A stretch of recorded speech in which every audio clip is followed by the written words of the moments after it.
You remember this from the New Normal vision. It's something we've worked together for more than a year on. And we decided together that we're going to raise the temperature for life-on-life discipleship. So it is normal for people to become reproducing followers of Jesus by owning their personal growth. Consumer-oriented Christianity will, by design, no longer feel comfortable long-term around here.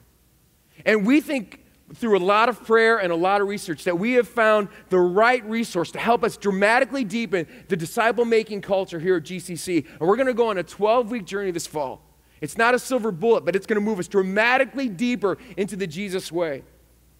And it's a journey through a resource called Experiencing God. Now, Experiencing God is a book, but this isn't going to be just about reading a book. So let me explain the whole thing. Now, let me explain the book for a second, though, because it's a remarkable book. It's sold millions of copies. It's widely regarded as one of the most influential Christian books in the last 50 years. It's brought transformation to millions of Christians and thousands of churches in dozens of countries all over the world. It's been used by God in a very special and remarkable way. And we feel like it's a foundation that will help us really shape the disciple-making culture at GCC in a new way. And what Experiencing God is about, it's not primarily about how do I add a huge religious to-do list to my life.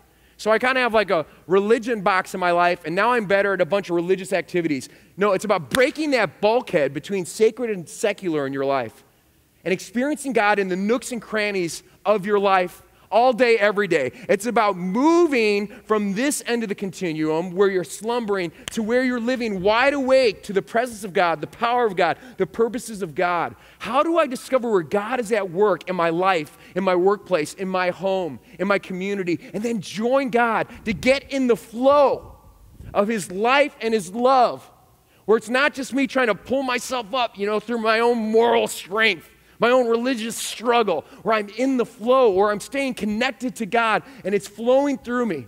So that when I'm in the boardroom and I have a tough decision to make, how do I experience God in that moment? Or I'm in the classroom and I'm a teacher and I'm struggling to figure out, there's 10 kids in this room and I don't know how to connect with them. How do I experience God in that moment? Or I'm a parent at home and I have a teenager and I've tried everything I know to try and I'm worried about the path they're going on. How do I experience God in that moment?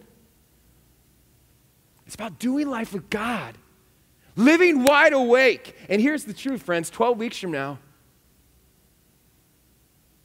you're either going to be at the same spot on the continuum that you're on right now, or you won't be.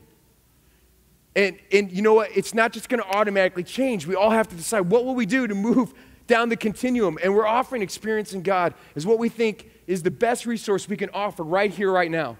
So here's how it's going to work. It's going to kick off September the 12th.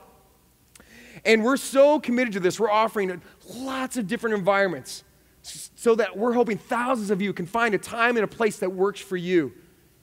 And ultimately, this can be built around your schedule. Now, you've got to decide that you're going to structure your fall around this, and no one else can make that Jesus decision for you. You have to make it. But here's what we're going to do. On Monday nights at 6:30 p.m., there's going to be live interactive teaching from one of our teaching pastors. It might be Dr. Bob or me or Jason or Mark Beeson. But it's going to be very different. Instead of just coming and listening to someone talk at you, we're going to do this in table groups. And we're going to ask you to do this in community, to do it with family or friends that you're on this journey with. Because I'm telling you, you don't learn the Jesus way by simply sitting and listening to someone talk at you. Can I get an amen? You have to learn it by being coached, and you have to learn it in community. So it's going to be a very different environment than we've ever done before. And don't worry, if you come alone, you're going to find a safe table where you can make some new friends and go on this journey with them. We're going to capture that live on video. And so it'll be very interactive, a lot of conversation. We'll be reading through the book together, but we're also going to provide handles, like daily handles, small steps, where you can practice the Jesus way every day and have a group of people that you're talking to about it, where you're stuck or where you're making progress, where God showed up or where He didn't show up and you're not sure why, and you just need to ask someone, what do you think? Was I missing something or what's going on? And so Monday nights will kind of be, whoever wants to come, we'll capture on video, and then we're going to export it to lots of different environments. Tuesday morning, there's going to be a gathering for just ladies with childcare. Is that cool or what? Wednesday morning, there's going to be an option just for men, 6:30 a.m. We'll drink a lot of coffee. We'll be done by 7:45 so we all can get to work. The students are going to go on this journey through their GSM small groups. At the Elkhart site, they're going to be offering it in homes 3 or 4 nights a week. We're also going to have an online portal. Because we know there's people that drive all the way from like Valparaiso and Chesterton and Plymouth. And you know what? You're not going to want to come back to this physical campus, and you don't need to. There's going to be an online portal where you can get all the discussion guides, you can get all the teaching, and you know what? You could just host it in your home or at a coffee shop. And get this, we have 3,000 people who experience the service online every week, all over the world. And we're inviting them to go on this journey with us as well. And it's going to be, I think, a tipping point in the life of our church.